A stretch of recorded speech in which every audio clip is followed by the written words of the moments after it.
ഇസ്ലാമിൽ നിയന്ത്രണങ്ങളാണെങ്കിൽ ആ നിയന്ത്രണമുള്ള ഇസ്ലാം വേണ്ട എന്ന് പറയുന്ന പെൺകുട്ടികൾ വളരുന്നു. അല്ലാഹു കാക്കട്ടെ.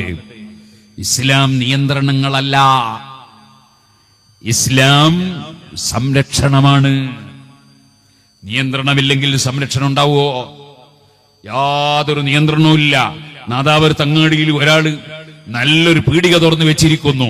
നിയന്ത്രണമൊന്നുമില്ല ഇസ്ലാമിന്റെ. കക്കുന്നവന് കക്കാം, അപഹരിക്കുന്നവന് അപഹരിക്കാം, അതുപോലെ എടുക്കുന്നവന് എടുക്കാം, ആർക്കും എന്തും ചെയ്യാം. ഞാൻ ചോദിക്കട്ടെ, ഇവിടെ നമുക്ക് ഭക്ഷണം കഴിക്കാൻ കഴിയോ? നമുക്കിവിടെ ബിസിനസ് നടത്താൻ കഴിയോ? നമുക്കിവിടെ ജോലി എടുക്കാൻ കഴിയോ? ഒരു മനുഷ്യൻ വിവാഹം കഴിക്കുന്നു, അവന്റെ ഭാര്യയ്ക്ക് മഹർ കൊടുക്കുന്നു, അവൻ ആ ഭാര്യയെ ചെലവ് കൊടുത്ത് വളർത്തുന്നു, അവൻ സംരക്ഷണം നൽകുന്നു.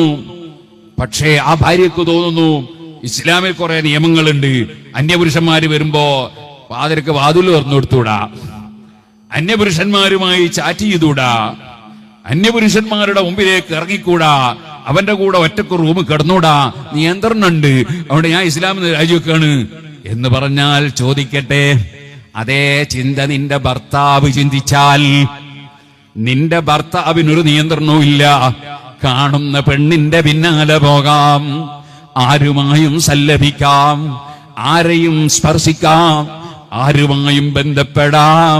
അങ്ങനെ വന്നാൽ നിനക്ക് സമാധാനമുണ്ടോ പെണ്ണേ? അല്ല, നിന്റെ ഭാര്യയ്ക്ക് അങ്ങനെ ഒരു സ്വാതന്ത്ര്യം കൊടുത്താൽ നിനക്ക് സമാധാനമുണ്ടോ ഭർത്താവേ? ഇവിടെ നിയന്ത്രണം വേണോ വേണ്ടേ നിങ്ങൾ പറയൂ. ഇവിടെ പരിശുദ്ധ ഇസ്ലാം, പരിശുദ്ധ ഖുർആൻ പഠിപ്പിക്കുന്ന ശരിയായ രീതിയുണ്ടല്ലോ. ലാ യുരീദുല്ലാഹു ബിക്കുമുൽ യുസ്റ വലാ യുരീദു ബിക്കുമുൽ ഉസ്ർ. ഖുർആൻ പറഞ്ഞില്ലേ, നിങ്ങൾക്കൊരു പ്രയാസവും ഇവിടെ പടച്ചവൻ ഉദ്ദേശിക്കുന്നില്ല, എളുപ്പം മാത്രമേ ഉദ്ദേശിക്കുന്നുള്ളൂ. പക്ഷേ നിന്റെ എളുപ്പം മറ്റൊരാൾക്ക് പ്രയാസമാകരുത്. ഒരുത്തന്റെ പ്രയാസം, അതേ ആ പ്രയാസത്തിലൂടെയല്ല മറ്റൊരാൾക്ക് എളുപ്പമുണ്ടാകേണ്ടത്. സുബ്ഹാനല്ലാഹ്, എനിക്ക് എളുപ്പം കിട്ടണം. നിങ്ങൾ കണ്ടില്ലേ, ഒരു ചെറുപ്പക്കാരൻ അതേ സ്വന്തം ഉമ്മയുടെ അതേ തലവെട്ടിക്കൊല്ലുകയാണ്, കൊടുവാള് കൊണ്ടുവന്ന് വെച്ചു. നമ്മളെ വീട്ടിലൊക്കെ കൊടുവാളുണ്ട്, കാടിയെത്താനാണ്, തേങ്ങ ഉരിക്കാനാണ്, അതേ തേങ്ങ പറിക്കാനാണ്. പക്ഷേ നമ്മുടെ മുസ്ലിം ചെറുപ്പക്കാരിൽപ്പെട്ട ഒരു ചെറുപ്പക്കാരൻ തന്നെ കൊടുവാള് കൊണ്ടുവന്ന് വെച്ചു. ആ കൊടുവാള് കൊണ്ട് ചെയ്യാൻ കൽപ്പിക്കപ്പെട്ട, അനുവദിക്കപ്പെട്ട 100,000 കാര്യങ്ങളുണ്ട്. പക്ഷെ അവന് തോന്നിയത് എന്താണ്? സ്വന്തം ഉമ്മയുടെ തലവെട്ടണമെന്നാണ്.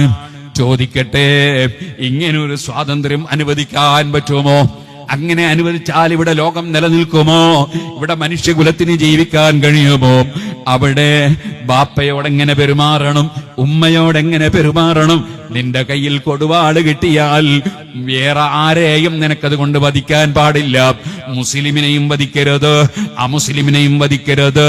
നീ തീവ്രവാദിയാകരുത്, ഭീകരവാദിയാകരുത്, അക്രമകാരിയാകരുത്.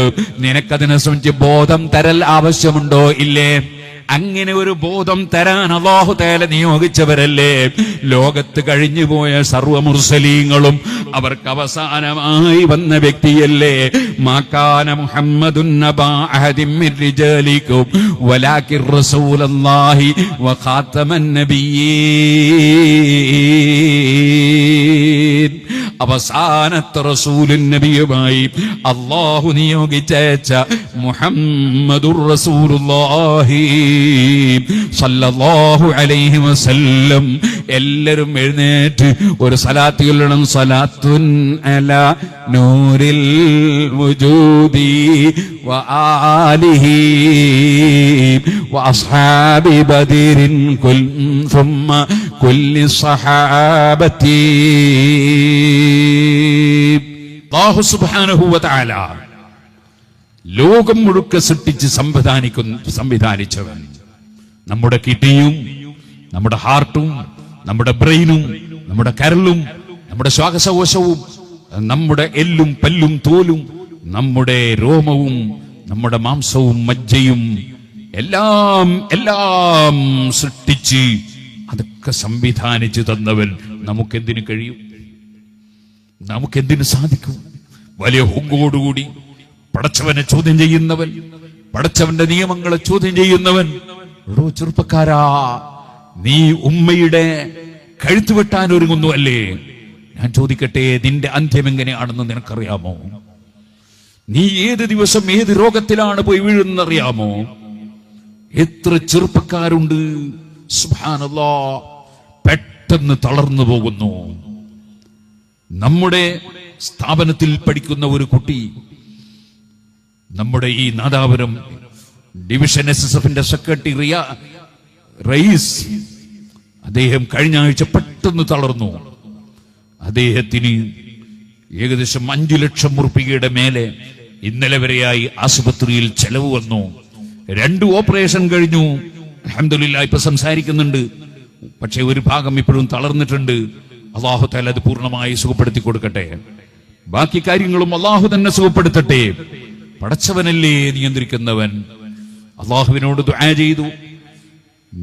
ഡോക്ടർമാർ രക്ഷപ്പെടുകയില്ല എന്ന് ഏകദേശവും വിധി വഴി പറഞ്ഞതാണെങ്കിലും നിങ്ങളെപ്പോലുള്ള മുഅ്മിനീങ്ങളുടെ ദുആയുടെ ആമീൻ, നിങ്ങളുടെ ദുആ, മുഅ്മിനീങ്ങളുടെ ദുആ, സാലിഹീങ്ങളുടെ ദുആ, ഖുൽ മാ യഅബഉ ബിക്കും റബ്ബി ലൗലാ ദുആഉക്കും, നിങ്ങളുടെ ദുആ ഇല്ലെങ്കിൽ അല്ലാഹു വിലവെക്കൂല എന്ന് പറഞ്ഞില്ലേ? ആ ദുആ കാരണത്താൽ ഡോക്ടർമാർ തന്നെ പറയുന്നു വളരെയേറെ വിചാരിച്ചതിലധികം പുരോഗതിയുണ്ട്. അൽഹംദുലില്ലാഹ്. നമ്മുടെ കുമ്മങ്കോട് കുഞ്ഞമ്മദ് എന്നൊരു ചെറുപ്പക്കാരൻ, നമ്മുടെ അബ്ദുള്ള ഹാജിയുടെ മകനാണ്. അബ്ദുള്ള ഹാജി നമ്മളുമായി വളരെയേറെ ബന്ധമുള്ള ആളാണ്. കുമ്മങ്കോട് സിറാജുൽ ഹുദയുടെ കീഴിൽ നിർമ്മിച്ച പള്ളിയുടെ അതിന്റെ ട്രഷററാണെന്ന് ഞാൻ മനസ്സിലാക്കുന്നു. അതേപോലെ ഒരുപാട് സഹായങ്ങൾ ചെയ്യുന്ന ആളാണ്. അദ്ദേഹത്തിന്റെ കുടുംബവും അങ്ങനെയാണ്. അല്ലാഹു സുബ്ഹാനഹു വ തആല എല്ലാവർക്കും ഹൈർ ചെയ്യട്ടെ. മകൻ കുഞ്ഞമ്മദ് ഇപ്പോഴും സീരിയസ് ആയി ആശുപത്രിയിൽ കിടക്കുന്നു. അല്ലാഹുവേ, നിനക്ക് കഴിയാത്തതില്ലല്ലോ. നിന്റെ റഹ്മത്തിൽ ഞങ്ങൾ ഒരിക്കലും നിരാശരാവില്ല. എന്ത് ഡോക്ടർമാര് പറഞ്ഞാലും നിന്നോട് ഞങ്ങൾ യാചിച്ചുകൊണ്ടേയിരിക്കും. അല്ലാഹുവേ, നീ കുഞ്ഞമ്മദിനും പരിപൂർണമായ സലാമത്ത് നൽകണം അല്ലാ. അത്തരം രോഗങ്ങളിൽ ഞങ്ങൾ എല്ലാവരെയും നീ രക്ഷപ്പെടുത്തണേ അല്ലാ. ഏത് ചെറുപ്പക്കാരനും ഏത് ചെറുപ്പക്കാരിക്കും ചിലപ്പോൾ ചാനലിന്റെ മുമ്പിൽ വന്ന് നിന്ന് ശരീരത്തിന്റെ സൗന്ദര്യം ലോകത്തുള്ള എല്ലാവർക്കും കാണിച്ച് തലമറക്കാതെ മാറുമറക്കാതെ ഇസ്ലാമിനെ ചോദ്യം ചെയ്യുന്ന പെൺകുട്ടികൾ ഉണ്ടാകാം. ആ പെൺകുട്ടികൾക്കറിയുമോ നാളെ അവരുടെ അവസ്ഥ എന്താണെന്നറിയുമോ? പറയാനൊക്കുമോ? എവിടെ വെച്ചാണ് പറയാൻ കഴിയുമോ? എന്താണ് സംഭവിക്കാൻ പോകുന്നതെന്ന് പറയാൻ കഴിയുമോ? എന്ത് രോഗമാണ് സംഭവിക്കുന്നതെന്ന് പറയാൻ കഴിയുമോ? ഇല്ല, ഒരാൾക്കും കഴിയില്ല. നല്ലവർക്കും കഴിയില്ല, അല്ലാത്തവർക്കും കഴിയില്ല. നല്ലവരായ ചിലർക്ക് അല്ലാഹു തആല അവൻ പ്രത്യേകമായി കൊടുക്കുന്ന അറിവ് കൊണ്ട് പല വിവരങ്ങളും കൊടുത്തേക്കാം. എന്നാൽ സുഹൃത്തുക്കളെ, അല്ലാഹു മാത്രമാണ് എല്ലാവരെയും ഭരിക്കുന്നവനും എല്ലാവരെയും നിയന്ത്രിക്കുന്നവനും. അതുകൊണ്ട് തന്നെ അമേരിക്കയുടെ പ്രസിഡന്റിനോ ഇതേ ഏത് ഡമ്പുള്ളവർക്കോ ഏത് ട്രംപിനോ അതാ അമേരിക്കയിൽ തീ കത്തുമ്പോൾ അവർ തീരുമാനിച്ച് കത്തുകയല്ല, കത്തുന്നതൊരു നിമിഷം കൊണ്ട് കെടുത്താൻ കഴിയുന്നില്ല. സുബ്ഹാനല്ലാഹ്. അങ്ങനെ തന്നെ അങ്ങ് നശിപ്പിച്ചു കളയുമെന്ന് പറഞ്ഞ വിഭാഗത്തിന്റെ മുമ്പിൽ അവസാനം കരാർ എഴുതേണ്ടി വരികയാണ്. ജൂതന്മാർക്ക് ഇതല്ലേ ലോകത്തിന്റെ അവസ്ഥ? കുറെ ആളെ കൊന്നതുകൊണ്ടൊരു വിഷയമില്ലാതെയാകുമോ? അതേ മനുഷ്യന് എല്ലാ വിധത്തിലും നിയമങ്ങൾ കൊടുത്തു. ഒരിക്കലും തന്നെ ഭീകരവാദത്തിന്റെ പിന്നാലെയോ തീവ്രവാദത്തിന്റെ പിന്നാലെയോ വർഗീയവാദത്തിന്റെ പിന്നാലെയോ അക്രമത്തിന്റെ പിന്നാലെയോ മനുഷ്യൻ പോകാൻ പാടില്ല എന്ന് പഠിപ്പിക്കാനുള്ള വ്യവസ്ഥ വേണ്ടയോ? ആ വ്യവസ്ഥയല്ലേ ഇസ്ലാം. അതിന്റെ പുറമേ യജമാനനായ റബ്ബിന് നന്ദി ചെയ്തുകൊണ്ട് ജീവിക്കുമ്പോൾ ചെയ്യേണ്ട കർമ്മങ്ങൾ, വിശ്വസിക്കേണ്ട വിശ്വാസങ്ങൾ, ആചരിക്കേണ്ട ആചാരങ്ങൾ, കുടുംബമായി പെരുമാറേണ്ട നിയമങ്ങൾ, അയൽവാസിക്ക് ചെയ്യേണ്ട ഗുണങ്ങൾ, പ്രായമുള്ളവരോട് കാണിക്കേണ്ട ആദരവുകൾ, കുട്ടികളോട് ചെയ്യേണ്ട കാരുണ്യങ്ങൾ, അതേ പ്രയാസം അനുഭവിക്കുന്നവരോട് കാണിക്കേണ്ട റഹ്മ കാരുണ്യങ്ങൾ എല്ലാം സൃഷ്ടാവായ അല്ലാഹു തന്നെ മനുഷ്യന് വരച്ച് കാണിച്ചു കൊടുക്കാൻ സർവ വിഷയങ്ങളും വിവരിക്കുന്ന ഗ്രന്ഥമല്ലേ പരിശുദ്ധ ഖുർആൻ.